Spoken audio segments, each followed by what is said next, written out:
తెల్లాప్రగడ విశ్వసుందరమ్మ గారు సుప్రసిద్ధ స్వాతంత్ర సమరయోధుల కుటుంబంలో నుంచి వచ్చారు. ఆమె స్వయంగా స్వాతంత్ర సమర యుద్ధంలో ఒక ఉద్యమకర్తగా పనిచేశారు మరియు రచయిత్రి.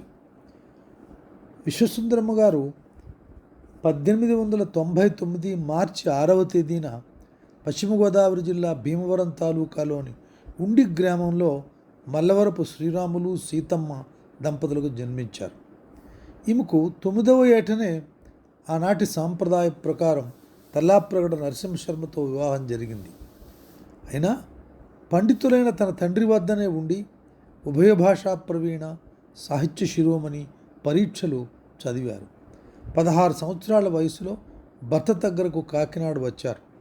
ఆ కాలంలో నరసింహశర్మ గారు పిఠాపురం రాజావారు నడిపే అనాథ శరణాలయానికి సూపరింటెండెంట్గా ఉన్నారు.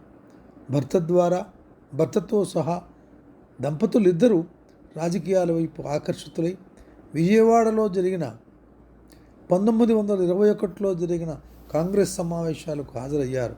ఆ తర్వాత శాసనోల్లంఘన, విదేశీ వస్త్ర దహనాలు, వస్తు బహిష్కరణ వంటి కార్యక్రమాల్లో పాల్గొన్నారు.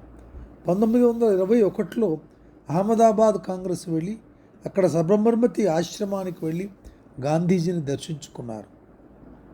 తిరిగి వచ్చిన పిమ్మట వారిరువురు స్థిరపడి కార్యక్రమాలు నిర్వహించాలనుకొని రాజమండ్రి గోదావరి తీరాన ఆనందనికేతన ఆశ్రమం 1923లో స్థాపించారు. అప్పట్లోనే అస్పృశ్యతా నివారణ, స్త్రీ జనాభ్యుదయం, నూలు వడకడం, ఖాదీ నేయడం, అనాథలను ఆదరించడం వంటి కార్యక్రమాలు ఈ ఆశ్రమం ద్వారా వారు సాధించారు. విశ్వసుందరమ్మ గారు తెలుగు కవయిత్రులలో ఒక విశిష్టమైనటువంటి స్థానం ఆమె సంపాదించారు. ఎందుకంటే ఆమె కేవలం కవిత్వం దేశం కోసమో సమాజం కోసమే రాయటం కాకుండా స్వాతంత్రోద్యమంలో పాల్గొని ఒక ఉద్యమకర్తగా తను చాలా ఉద్యమాన్ని ముందుకు తీసుకుపోవడానికి కృషి చేసినటువంటి గొప్ప నారీమణి. అయితే ఓ మారుమూల ప్రాంతంలో మామూలు కుటుంబంలో జన్మించిన సంఘ సంస్కర్తగా, కవయిత్రిగా, త్యాగశీలిగా ఆమె ఎదిగిన తీరు చాలామందికి స్ఫూర్తినిచ్చింది. ఆ రోజుల్లో స్వాతంత్ర సమరయోధురాలుగా మాతృభూమికి నిరుపమైన సేవను అందించారు. గొప్ప వ్యక్తిత్వం కలిగినటువంటి వ్యక్తి విశ్వసుందరమ్మ గారు. గాంధీజీ ఇచ్చిన స్వాతంత్రోద్యమ పిలుపు దేశ ప్రజలకు శంఖారావంలో ఉత్తేజపరిచిన సమయంలోనే ఆమె ఆ రాజకీయాల్లోకి స్వాతంత్రోద్యమ యోధురాలుగా ముందుగడుగు వేశారు. అయితే విశ్వసుందరమ్మకు గాంధీజీ, నెహ్రూ, ప్రకాశం పంతులు గారు, భోగరాజు పట్టాభి సీతారామయ్య వంటి నాయకుల ఉపన్యాసాలు ఆమెను ఉద్యమం వైపుకు మరింత దగ్గర చేశాయి. గాంధీజీ ఇచ్చిన సలహాలు, సూచనలతో దేశ సేవకు తమ జీవితాన్ని అంకితం చేయడానికి భార్యాభర్తలిద్దరూ దంపతులు స్థిరపడి రాజకీయ సభలన్నిటికీ పాల్గొని ప్రజలకు నూతనోత్సాహాన్ని కలిగించారు. అయితే ఉద్యమ నేతగా ముందు విశ్వసుందరమ్మ గారిని గురించి చర్చిద్దాం. తర్వాత ఆమె రచనలకు మనం చూద్దాం. ఉద్యమ నేతగా ఆంధ్రదేశంలో ప్రవేశించి దేశభక్తురాలుగా గాంధీజీ ఇచ్చినటువంటి అనేక పిలుపులకు స్పందించి ఉద్యమాల్ని నడిపించినటువంటి వ్యక్తి సుందరమ్మ గారు. దేశభక్తురాలుగా ఈమె ప్రధాన పాత్ర పోషించారు. పశ్చిమ గోదావరి జిల్లా మహిళలకు నాయకత్వం వహించారు. ఆమె ఉద్యమం నడిపారు. బస్త నరసింహ శర్మతో పాటు ఆనందనికేతన్ ఆశ్రమం స్థాపించడంలో చాలా అవిరళమైనటువంటి కృషి చేసి స్త్రీ జనాభ్యుదయానికి విశేషించి కృషి చేశారు. ఉప్పు సత్యాగ్రహంలో 1930లో గాంధీజీ ఆదేశంతో ఉద్యమంలో దేశం 4 ప్రక్కల వ్యాపించింది. ఆ ఉత్సాహానికి, ఆవేశానికి అంతులేదు. అటువంటి సమయంలో ఆనందనికేతన్ ఆశ్రమం నుంచి 1930 ఏప్రిల్ 13న విశ్వసుందరమ్మ గారు, ఆమె భర్త, తమ్ముడు, చెల్లెలు అందరూ బంధుమిత్రులు మొత్తం దళంగా ఏర్పడి కుటుంబ సమేతంగా సత్యాగ్రహం చేయడానికి బయలుదేరారు. ఆమె భర్త, సోదరుడు ఈ ఉద్యమ కాలంలో అరెస్ట్ అయ్యారు. అదే సమయంలో విశ్వసుందరమ్మ గారు ఏమాత్రం భయపడకుండా ఉద్యమ బాధ్యతలు స్వీకరించి 30 మే మొదటి వారం ఏలూరులో ఆమెను కూడా అరెస్ట్ చేశారు. విశ్వసుందరమ్మ గారు అరెస్ట్ అయిన సందర్భంలో ఇలా గొప్ప మాట చెప్పారు. మహాత్ముడు మొదలుపెట్టిన ఈ ధర్మ సమరంలో పాల్గొన్నందుకు నేనేమీ పశ్చాత్తాపం చెందటం లేదు. భారతీయులను దాస్యముల నుంచి బ్రిటిష్ గవర్నమెంట్ తప్పు చేయుచున్నది. పైగా మానవులకు దేహారోగ్యం పెంపొందించటం మొదలగు విషయములలో తప్పు చేసి ఉప్పుపై 7 కోట్ల పన్ను కట్టుటయే కాక ప్రజల నీతిని చెరిచి మద్యమును అమ్మించి ద్రోహము చేయుచున్నది. ఈ బ్రిటిష్ ప్రభుత్వమును మేము స్వతంత్రము కోరుట మా జన్మ హక్కు కావున మేమూరికే ఉండము అంటూ ఆ ప్రభుత్వాన్ని దుయ్యపడుతూ తీర్మానాన్ని అందించి దళిత స్త్రీలతో కలిసి వందే మాతరం అంటూ దేశభక్తితో రాయవెల్లూరు జైలుకు వెళ్ళారు. రాయవెల్లూరు జైలుకు వెళ్ళినప్పుడు రాయవెల్లూరు జైల్లో ఈమె జైలు జీవితం గురించి మంచి కవితలు కూడా రాశారు. కాకినాడలో టంగుటూరి ఆధ్వర్యంలో శాసనోల్లంఘన ప్రబదలంలోనే తన వ్రాయించుకుని నాటి నుంచి విదేశీ వస్త్ర దహనాలు బహిరంగ సభల్లో ఉపన్యాసాలు ఇస్తూ 32 శాసనోల్లంఘనం 2వ ఘట్టం దేశాన్ని కుదిపినప్పుడు దమన నీతిని అవలంబించిన ప్రభుత్వం సభలు సమావేశాలు నిషేధించారు. 32 జూలై 6న తెనాలిలో సుందరమ్మ గారి అధ్యక్షతన తెనాలి మండల కాంగ్రెస్ సభ జరిగింది. ఆమె అంత స్వాతంత్రోద్యమ కార్యకర్త. విజయోత్సాహంతో ఊరేగింపు జరుపుతుండగా పోలీసులు వచ్చారు. లాఠీచార్జీ జరిగింది. ఆమెతో పాటు 26 మందిని అరెస్ట్ చేశారు. దెబ్బల నుంచి రక్తం కారుతూ ఉండగా గాంధీ నామం మరువం సిద్ధం జైలుకు వెరువం అంటూ 6 నెలలు జైలు శిక్ష అనుభవించడానికి 2వసారి జైలుకు వెళ్ళారు. చెరసాల జీవితం. ఆనాడు స్త్రీలకు చెరసాలకు తీసుకెళ్లగానే వారి చేత అంచుల్లేని తెల్ల చీరలు కట్టించేవారు. పైగా చేతి గాజులను పగలగొట్టించేవారు. హత్యానేరం దొంగతనాలు చేసి జైలుకు వచ్చిన స్త్రీలు ప్రభుత్వ ఆదేశాలను పాటించేవారు. కానీ దేశం కోసం జైళ్ల పాలైన విశ్వసుందరమ్మ లాంటి త్యాగధనుడు అంచుల్లేని తెల్లచీర కట్టుకోవడానికి నిరాకరించారు. గాజులు పగలగొట్టడానికి నిరాకరించారు. ఇది భారతీయ సంస్కృతిని కించపరచటమేనని నిరసన తెలియజేశారు. టంగుటూరి ప్రకాశం పంతులు గారు రాయవెల్లూరు జైలుకు వెళ్ళి జైలు అధికారులతో మాట్లాడి చివరకు అంచులు కలిగిన చీరలు కట్టుకోవటానికి అనుమతి ఇప్పించారు. అంతేకాకుండా గాజుల బదులుగా రబ్బరు గాజులు వేసుకోవటానికి జైలు అధికారులతో అంగీకరింపజేశారు. జైలు జీవితాన్ని సుందరమ్మ గారు ఒక పుణ్యకార్యంగా భావించారు. కార్యకర్తలుగా అరెస్ట్ అయిన నారీమణులు ఎందరిలోనో ఆ జైలులో కలుసుకున్నారు. అప్పుడు అక్కడ ఉన్నటువంటి వారితో కలిసి గీతాలాపనలతో దేశభక్తి గీతాలాపనలతో కాలక్షేపం చేయటమే కాక గుజ్జ నాగరత్నం, పణక కనకమ్మ, కంభంపాటి మాణిక్యాంబ, కాశీభట్ల వెంకటరమణమ్మ, కోటమర్తి కనక మహాలక్ష్మి మొదలైనటువంటి గొప్ప సహోద్యమ కార్యకర్తలతో ఆమె స్త్రీల నిందనలో కలిసి ముందుకు నడిపారు. క్విట్ ఇండియా ఉద్యమ కాలంలో నినాదాలతో మారుమ్రోగించి చాగల్లు ఆశ్రమం నుండి సుందరమ్మ నరసింహశర్మ దంపతులు ఉత్సాహంతో ఉద్యమానికి ఊపిరిపోశారు. ఆశ్రమంలోని బాలబాలికలు పెద్దలందరితో కలిసి నిరసనలు నినాదాలు చేశారు. అయినా ఆ దంపతులు ఎటువంటి అరెస్టులకు కూడా నిరుత్సాహపడకుండా తన ఆశ్రమాన్ని ఆనందనికేతన ఆశ్రమాన్ని దాన్ని తొలగించిన తర్వాత కూడా ఆ దంపతులు నిడదవోలు కాలువగట్టును తిరిగి సమావేశం ఏర్పాటు చేసుకున్నారు. కార్యకలాపాలు యథాతథంగా నిర్వహించారు. వీరి ఆశ్రమంలో పెరిగి పెద్దవారైన ఎంతోమంది హరిజనుల బాలురు తిరిగి సంఘ సేవలో ఉద్యమాలలో చురుగ్గా పాల్గొనడం ప్రారంభించారు. అది చూసిన విశ్వసుందరమ్మ నరసింహ దంపతులు ఉత్సాహానికి అంతులేదు.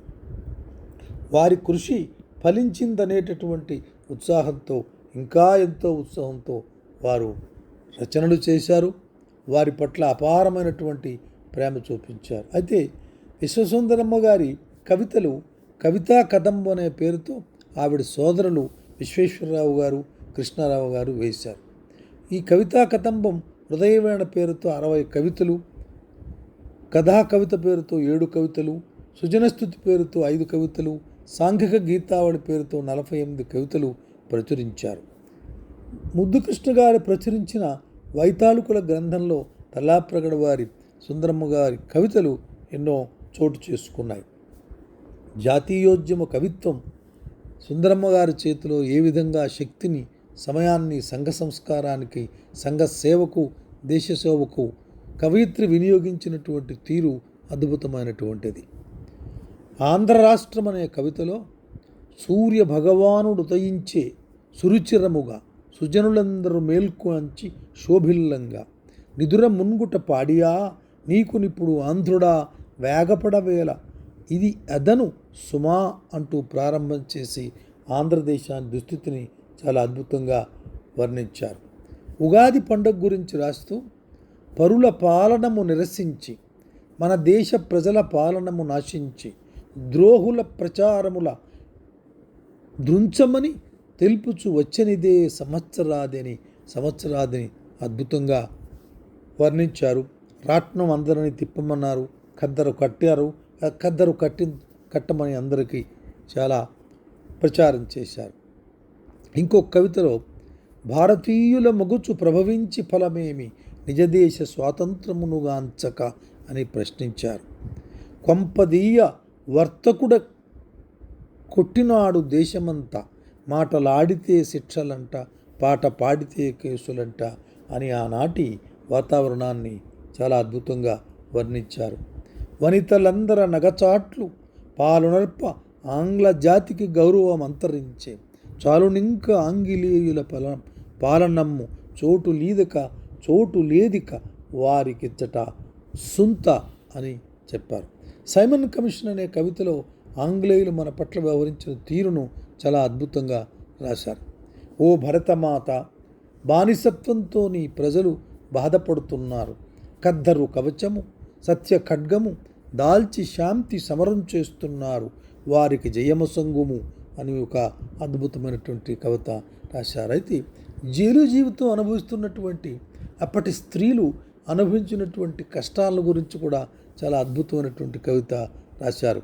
యథార్థ విషయాలను వర్ణించి కవితలు రాసిన ఏకైక కవయిత్రి విశ్వసుందరమ్మ గారు. బహువస్త్రములు కల్గు భామలే ఎచ్చట జతవస్త్రములతోడ జరుపవలసే నేతి వెన్నెలతోడ నేస్త మాడడి వారే తైలహీన అన్నమును తినగవలసే. ఇంటి దగ్గర అంత గొప్ప జీవితం అనుభవించినటువంటి వారు కూడా ఆ రోజున ఏ విధంగా జైలు శిక్షలు అనుభవించారు. స్త్రీల చెరలో అనే కవితలో విశ్వసుందరమ్మ గారు చక్కగా వర్ణించారు. నల్ల చీరలు కట్టిన వార్డర్లు అడుగడుగున చెరసాల స్త్రీలను భయపెడుతూ భయభ్రాంతులను చేస్తున్నారు. అలా అశోకవనాన సీతమ్మలాగా గడుపుచున్నారు నెలతలు ఖైదు బ్రతుకు రాయవెల్లూరు జైలు నిర్బంధమునని రచించారు. మద్యపాన నిషేధం అనే అంశం మీద కూడా చాలా అద్భుతమైనటువంటి కవిత రాశారు.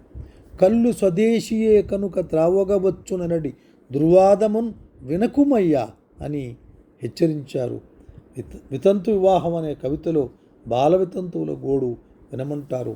స్త్రీ జనాభ్యుదయానికి చాలా అద్భుతమైనటువంటి కృషి చేశారు తల్లాప్రగడ విశ్వ సుందరమ్మ గారు. అయితే ఆ కవితల్లో కవితాత్మ కలిగి ఎంతోమందికి చాలా అద్భుతంగా నచ్చినటువంటి కవిత ప్రియుడా అనే ఒక కవిత ఉంది.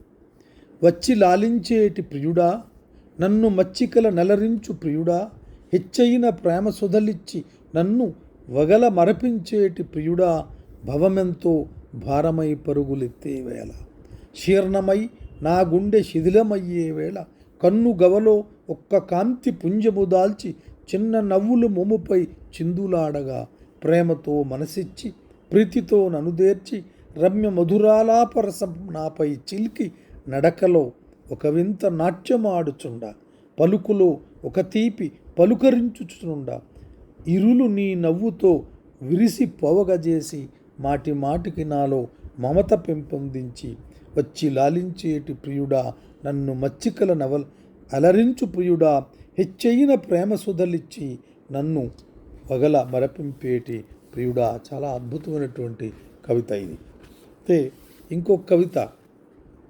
చూసినట్టయితే స్నేహ రుచి గురించి రాశారు.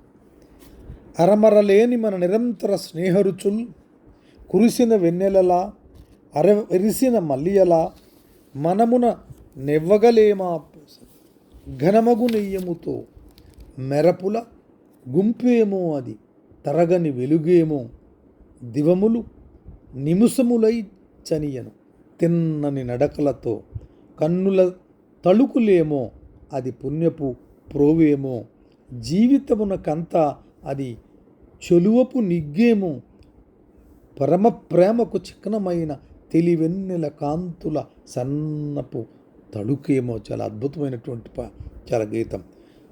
పరమ ప్రేమకు చిక్నమైన తెలివెన్నెల కాంతుల సన్నపు తళుకేమో. ఎంత చక్కగా రచించారు. కవయిత్రిగా కూడా విశ్వసుందరమ్మ గారు చాలా అద్భుతమైనటువంటి కవితలు రాశారు. ఆఖరుగా ఇంకొక కవిత వారిది వినిపించి ముగిస్తాను.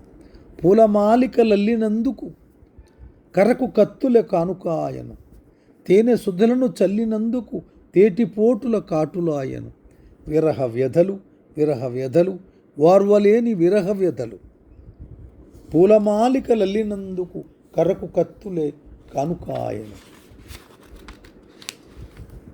అగ్ని మండి గుండెలోన అరదేమి చేతులోన అగ్ని మండి గుండెలోన అరదేమి చేతులో మలయ పవనుడు పారిపోయే మాధవి మృదు సౌరభమును గొని నిలువలేని చలువ కానుక ఇచ్చినాడు గదమ్మ నీకు గరళమగునో కట్టకడకు మురళి సన్నిభ గానమగునో వేచియుందము వేగపడక కాచియుందుము మాలతి ఈసులేని లోకమేదో ఎరిగి తెలియము మాలతి ఈసులేని లోకమేదో ఎరిగి తెలియము మాలతి వెరపెరుంగని లోకమేదో వెదకి తెలియము మాలతి. అద్భుతమైనటువంటి కవితలు ఇటువంటివి రాశారు. గొప్ప కవయిత్రి, గొప్ప స్వాతంత్రోద్యమ కార్యకర్త అయినటువంటి విశ్వసుందరమ్మ గారు సదా స్మరణీయులు. ఇప్పటి యువత తప్పకుండా చదివి ఆనాటి వాతావరణంలో అంత గొప్ప ఉద్యమం చేసి అంత మంచి కవిత్వం రాసినటువంటి వారిని మనం ఆదరించవలసినటువంటి విషయం ఉంది. మనం వారి రచనలు చదివి స్ఫూర్తి పొందవలసినటువంటి ఉంది. Thank you very much.